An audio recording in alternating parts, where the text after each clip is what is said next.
Ok, pessoal, dando sequência então, vamos agora, seguir aqui, né, dado que a gente já tem uma versão sequencial, agora fazer exatamente uma versão concorrente dessa parte, né, a gente está, interessado em tornar concorrente a parte central aqui do nosso processamento, que é a parte CPU balde, onde eu tenho o processamento, a multiplicação, né, o cálculo do produto interno de cada linha pelo vetor de saída para construir a minha meu ve pelo vetor de entrada, desculpa, para construir meu vetor de saída, tá? Então, nessa primeira abordagem, o que eu quero fazer é o seguinte: eu quero usar a estratégia de criar uma matriz, desculpa, uma thread para cada elemento do meu vetor de saída, né, então eu vou ter que criar, bin threads. E aí o que a gente vai fazer, na verdade, é quebrar esse loop, né, a gente tem um for dentro de for, para fazer todo o cálculo do nosso vetor de saída, o que a gente vai fazer é, cada thread vai fazer exatamente o loop interno, que é dado uma linha, ou dado uma posição do meu vetor de saída, ela vai percorrer a linha inteira do vetor da matriz de entrada e o vetor de entrada, e calcular aquele elemento e terminar a tarefa dela. E aí a gente então pega essa parte, dá para cada thread e cria um número de threads correspondente ao número de iterações que eu faria nesse for mais externo, né, crio DIN threads para fazer, substituir as DIN interações que eu faria aqui no fluxo sequencial, por DIN fluxos de execução independentes, tá? Então, essa não necessariamente é a melhor estratégia, como eu já comentei com vocês, aqui no caso de programação multithread para multiprocessador, porque se eu variar muito aqui essa dimensão, se essa dimensão cresce, eu vou ter um número de threads muito grande e vou acabar tendo um overhead muito maior do que o benefício que eu vou ter, porque cada thread vai fazer uma tarefa muito pequena. Então, essa não é a versão, para se ganhar em desempenho, mas eu queria começar por ela para mostrar justamente essa questão, né, eu tenho, uma versão sequencial de um loop dentro de um loop, e essa é uma maneira de eu dividir, uma primeira visualização que eu posso ter, é quebrar esse loop, criando o número de threads correspondente ao número de iterações que eu faria aqui no código sequencial, tá? Então, eu vou começar. A gente pode começar tanto aqui criando as threads, quanto começar definindo a função das threads, né. Deixa eu começar lá pela função das threads, né. Já tinha deixado aqui um comentário, vamos, colocar aqui, a biblioteca pthread, a gente vai precisar agora, né, para usar as funções de criação de thread, então vou incluir aqui. E aí, função que as threads vão executar. Então, a ideia aqui é eu estar passando para cada thread a tarefa de calcular um elemento do meu vetor de saída. Então, todas as threads farão o mesmo processamento, todas elas vão fazer a mesma coisa, pegar a linha correspondente na matriz de entrada e fazer o produto interno com o vetor de entrada. A diferença é que cada um vai estar pegando uma linha diferente. Então, aqui é um tipo de problema, né, que a gente pode usar a mesma tarefa, como vocês fizeram no lab anterior, a mesma tarefa para todas as threads, tá?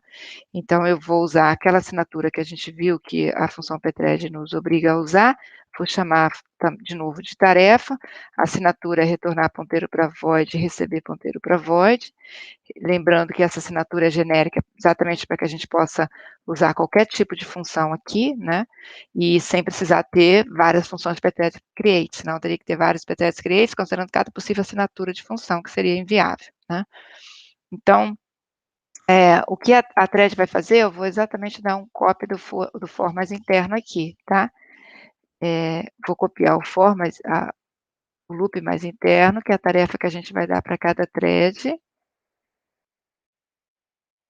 O vetor de saída, ela consegue enxergar que está no escopo global e já foi inicializado, tá.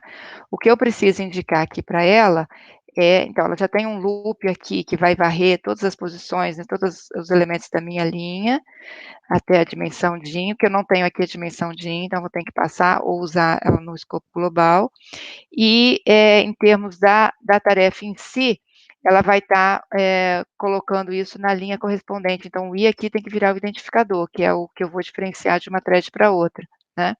Então eu tenho que assumir aqui que eu preciso passar 2 argumentos aqui para a thread, ela precisa conhecer qual é o elemento que ela vai processar, e ela precisa conhecer a dimensão da matriz. Essa dimensão, como ela é igual para todo mundo, é um caso em que eu poderia também usar o escopo global. O identificador, não, porque cada uma vai receber o seu, tá? Então, eu poderia botar o DIN no escopo global e passar o identificador como argumento. Mas para a gente experimentar, como eu não fiz, um exemplo anterior de uso de estrutura de dados, eu vou considerar que eu tenho aqui a necessidade, surgiu para mim a necessidade de passar 2 argumentos para a thread, e aí vamos usar então, criar uma estrutura de dados para a gente passar esses 2 argumentos, mesmo que não seja o mais eficiente aqui, né, porque eu vou estar fazendo um repeteco desse DIM para toda a thread, mas vamos usar isso aqui só para a gente poder experimentar. Então eu vou primeiro resolver essa questão de criar, vou usar o type def para criar uma estrutura, que aí depois é menos nomes para eu repetir, em que eu vou ter um campo que eu vou chamar de identificador, identificador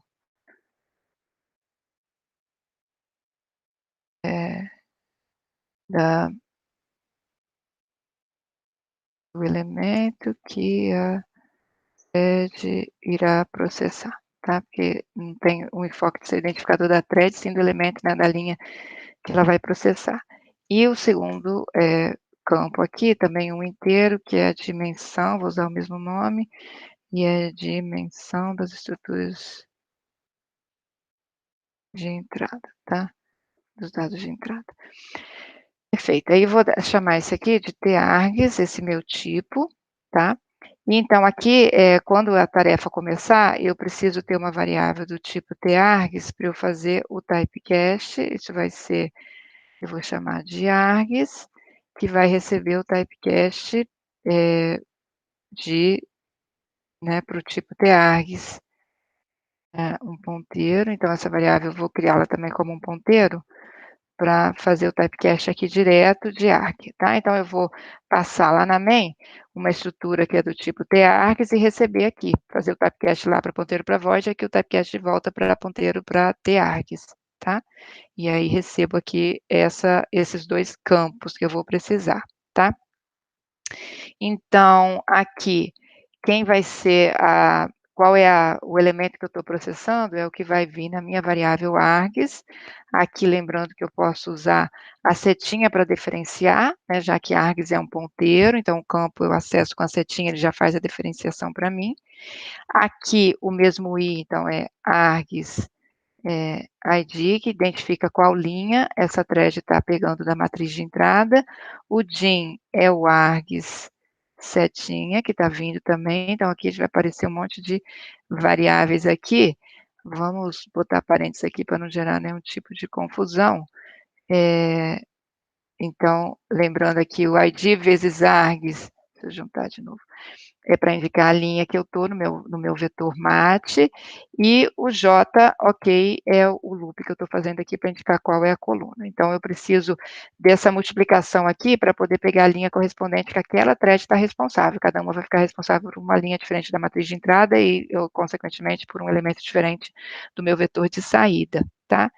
E isso multiplica pelo vet que está aqui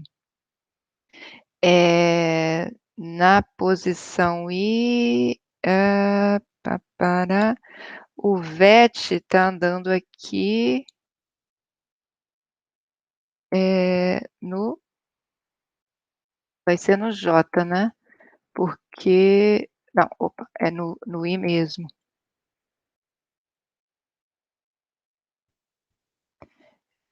Não, peraí, o J está andando dentro da minha linha, o que é fixo é a minha saída, que é sempre esse argumento, a mesma linha que eu estou pegando, e andando aqui nessa linha correspondente, não, é o J mesmo, tá certo aqui, eu estava com I, confuso aqui esse meu I, eu acabei mudando um pouco a versão anterior. Bom, acredito que agora está ok, eu vou dar um pretread exit no, porque eu não quero retornar nada, eu retorno nessa função, tá? Então, só confirmando, a minha saída é mais igual, args id, para identificar a linha, vezes DIM, e ando aqui na minha coluna, estou andando aqui nessa linha. E no J, eu estou andando na posição correspondente, né, que é o mesmo J, no vetor de entrada, desculpa. E aí calculei, do jeito que está certo. Acho que eu tinha feito uma mudança aqui,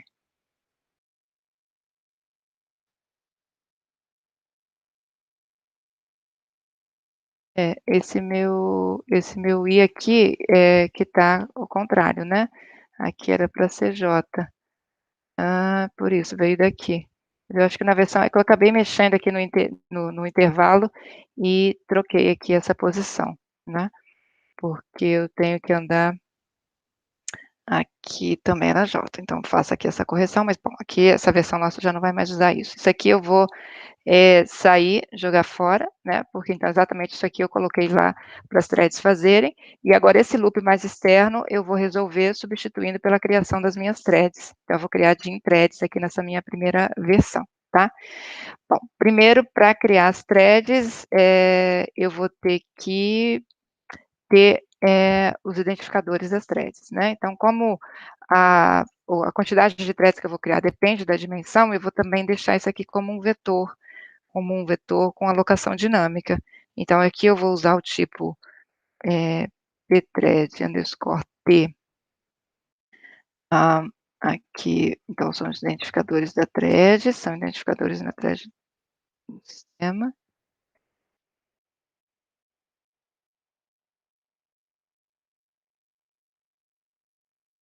No sistema e, vou precisar de ter o targs, um para cada thread, então vou deixar também a alocação dinâmica, dado que eu só sei quantas threads eu vou ter depois que eu iniciar o programa, e aqui são, identificadores, locais e dimensão, tá? Que eu vou dos locais das threads e dimensão. Ok, então é isso aqui que eu vou precisar desses 2 argumentos para criar dessas 2 informações para criar as threads, onde eu estou aqui. Esse trecho aqui que eu quero fazer. Então, a multiplicação das matrizes, eu vou primeiro dividir isso aqui em subitens, que é a alocação das estruturas, que eu vou ter que criar, os vetores. Depois, então, que eu vou fazer, criação das threads. E depois, para eu garantir que eu posso seguir a sequência aqui também, eu vou ter que espera, né, pelo término das threads, que eu vou ter que usar aqui o join, tá? Só para a gente justamente, estamos fazendo a parte concorrente só aqui na multiplicação da matriz, e aí então a gente aloca as estruturas necessárias, cria as threads, tudo isso entra no, né, no overhead aqui da parte concorrente e espera o término das threads, para então a main voltar a executar aqui onde ela estava, ok? Então, a alocação das estruturas, eu tenho o TID, que vai ser, vou fazer typecast para pthread underscore t asterisco, ponteiro para pthread, vou usar uma lock, e aí size of de pthread underscore t, tá? Multiplicado pelo número de threads que eu vou criar, que é dim, ok? E vou verificar se isso retornou com sucesso. Se for igual a null é porque não conseguiu alocar. Vou mandar uma mensagem aqui de erro malloc. Erro com malloc, tá? Vou sair aqui da main. Não quero fazer mais nada com a main. Erro de malloc, boto aqui 2, certo? E aí eu vou fazer a mesma coisa. Deixa eu dar um copy paste para adiantar aqui para o outro vetor de args, né? Vou criar uma posição para cada thread. Esse aqui vai ser do tipo targs, tá? Malloc sizeof de targs e vezes dimensão, a mesma coisa. Se args retornar null é porque eu não consegui alocar, não vou querer continuar o meu programa. Beleza. E agora sim eu posso criar as threads. Então, as threads, eu vou fazer aquele loop e chamar o pthread create aqui dentro. Como todas as threads que executam a mesma função, eu posso chamar a pthread create de dentro do loop, porque toda chamada vai ser igual, vai diferir apenas dos meus argumentos, tá? Bom, eu preciso passar aqui, a posição no meu vetor de identificadores de threads no sistema correspondente à thread que eu vou criar. Então, como esse parâmetro, lembrando, ele é um parâmetro passado por referência, eu tenho que passar endereço. Como o meu vetor aqui já é endereço, né, quando eu fiz uma lock, essa variável tid, ela recebe o endereço do primeiro byte, né, do primeiro elemento aqui desse meu vetor. Então, ele já é endereço. Se eu faço tid mais i, eu estou exatamente dentro da posição inicial do próximo elemento. Então, se i for 0, o tid é exatamente o próprio tid, é o endereço do primeiro elemento do meu vetor, onde vai ficar o identificador da primeira thread. Quando eu rodar aqui, o i for 1, ele vai fazer tid mais 1. E aí, lembrando que aqui é aritmética de ponteiro, né? Porque eu estou somando uma variável que é ponteiro, que é tid, é endereço. Então, quando ele soma ponteiro, ele sabe olhar pelo seguinte: eu estou somando de 1, ele olha qual é o tamanho desse meu tipo. TID, vamos supor que TID tenha tamanho de 10 bytes, que é um tipo opaco, o pthread underscore t. Então, quando eu faço TID mais 1, ele não está somando de 1 byte, ele está somaria aqui no caso, né, se fosse no nosso exemplo, 10 bytes. Então, ele vai exatamente para a próxima posição do meu vetor de TIDs, tá? E aí, TID mais i já é endereço, não preciso fazer mais nada, já passo por referência. O segundo argumento é atributos que eu não quero mexer. O terceiro argumento é a função que todos iguais. O quarto argumento são os argumentos, né, para a função da thread. Eu faço typecast para void e passo aqui o endereço, né, do meu argumento. O meu argumento eu tenho que preencher aquele para cada thread, tá? Então, eu vou fazer args, a mesma história. Se eu faço args mais i, eu estou indo para o iésimo argumento, tá? Então, se eu faço args mais i, eu estou indo para o iésimo argumento da thread correspondente, a que eu estou criando, vou criar nesse momento. Se eu vou lá para dentro do campo id, eu quero exatamente passar o próprio valor de i, porque o i está indicando exatamente qual célula. I está começando em 0, então eu quero que a primeira thread processe a célula 0, a segunda processe a célula 1 e assim sucessivamente.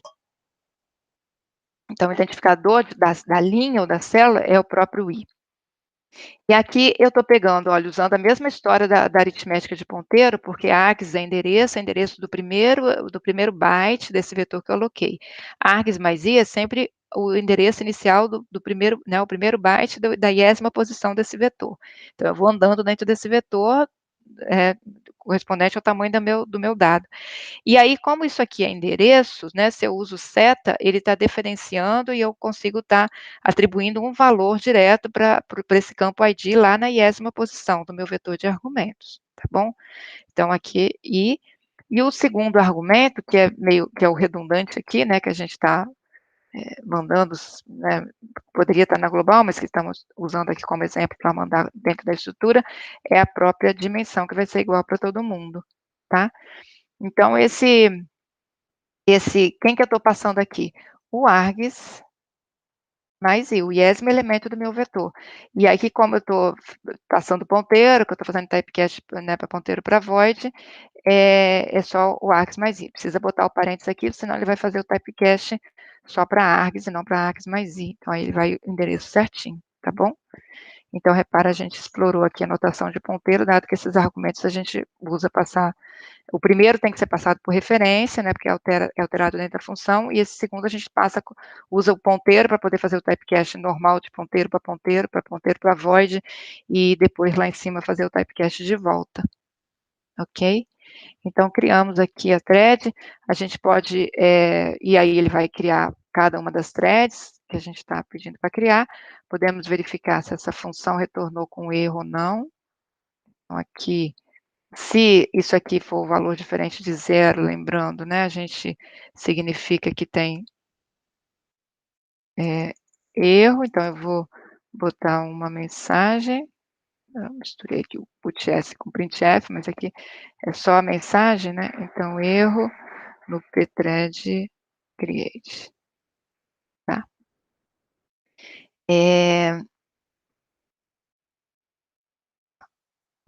Troquei aqui, e eu vou dar um break aqui nesse caso, porque se der um erro aqui, eu quero sair desse for, mas quero que ele continue, porque se der erro em alguma thread, pode ser que eu já tenha conseguido criar alguma. e aí eu deixo ele seguir para ele fazer join e terminar, tá, ao invés de dar um return aqui, e sair da aplicação. Hã, também poderia fazer isso, né, talvez seja melhor, deixa eu ver aqui, se eu dou um return, eu saio, termina a aplicação, como eu não desvinculei, ele vai acabar terminando o processo sem nenhuma thread. Tá, vamos deixar o return mesmo então. Eu estou dando return, não estou dando exit, porque eu estou com um fluxo só aqui dentro da main, vou dar um return 3. E aí ele, se eu dou return, ele já está saindo da função main, tá. Bom, aí aqui o outro passo é ele esperar pelas threads, então deixa eu repetir aqui esse loop, porque aí a main é aquela história, né, dispara as threads, tá alocando essa tarefa para as threads e depois espera elas terminarem para seguir aqui com as finalizações, né, exibir a saída, ela só pode exibir quando todas as threads tiverem terminado e desalocar a memória, tá. Então eu vou esperar todas as threads, aí a gente vai usar a função pthread_join. A função pthread_join recebe como primeiro argumento o identificador da thread que a main vai esperar, e nesse caso eu não passo por referência, porque eu passo exatamente o valor que eu já tenho. Então aqui eu posso usar de novo o TID mais I, mas agora como não é por referência e por valor, eu diferencio para passar o valor, né, dado esse elemento, eu tenho endereço. O asterisco aqui vai lá buscar o valor que está nesse endereço, né, para ser o valor e não a referência. E o segundo argumento, que seria o retorno da thread, não me interessa, eu passo null aqui. Então ele vai esperar todas as threads terminarem. Como eu estou esperando todas as threads terminarem, eu não preciso dar pthread exit aqui na main, né, porque eu já faço com que a main só termine depois que todas as threads terminarem. E aí aqui eu tenho que acrescentar, liberar aqui, args, né, e liberar, did, que são os vetores que a gente criou aqui e não precisa mais, certo? Hum,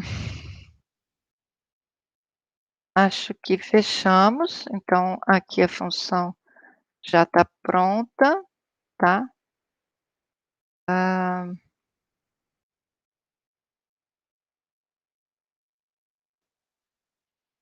tá. Vamos então compilar, ver se tem alguma questão aqui. O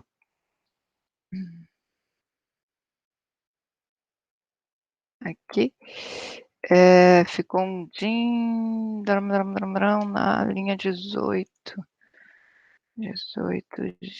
aqui, certo, aqui eu tenho que colocar também args, aqui, fazer outra versão. Ficou faltando umas chaves aí em algum lugar, linha, deixa eu ver, linha 83. Aqui que eu criei, abri uma chave e não fechei esse loop.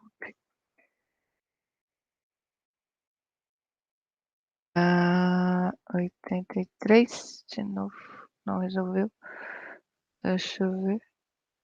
Tem alguma outra chave que eu abri e não fechei? Sim, aqui que eu não fechei. Ai, tô esquecendo de fechar tudo, né? Ainda bem que ele me avisa. Ok, agora foi. Opa, eu tenho que passar a dimensão da matriz. Ok. Dimensão 3, vamos passar a dimensão 5. Dimensão 10, então parece que funcionou. Não dá para ver diferença aqui na saída, né, mas a gente está com as threads aqui executando, tá? Nesse caso, com uma thread para cada elemento do vetor de saída, que, como eu falei, não é o jeito mais eficiente de fazer aqui, porque a tarefa de cada thread vai acabar sendo muito pequena, e eu vou ter um overhead de criação de thread. Mas foi a primeira abordagem, só para a gente queria fazer com vocês aquela quebra do loop, né? A gente trouxe uma parte do loop para cá, dentro da função da thread, e outra parte do loop ficou lá na criação das threads. É o jeito aqui de quebrar. Se essa tarefa aqui fosse significativamente grande, já estava resolvido o nosso problema. Faria sentido botar cada thread e fazer cada elemento. Mas no nosso caso aqui não é isso. Então, eu vou encerrar aqui e voltar com uma outra versão, onde a gente, faz o seguinte, a gente vai usar a estratégia de definir qual é o número de threads que a gente quer fixar e esse número de threads ser responsável por calcular toda a saída, independente da dimensão da matriz. E aí a gente vai naturalmente dar uma carga maior pra de tarefa para cada thread e criar um número de threads que é mais compatível com o número de processadores, dado que não adianta eu criar muitas threads, que elas vão ficar, de qualquer forma, esperando por unidade de processamento. Tá ok? Então eu vou encerrar aqui e volto na sequência com a próxima versão.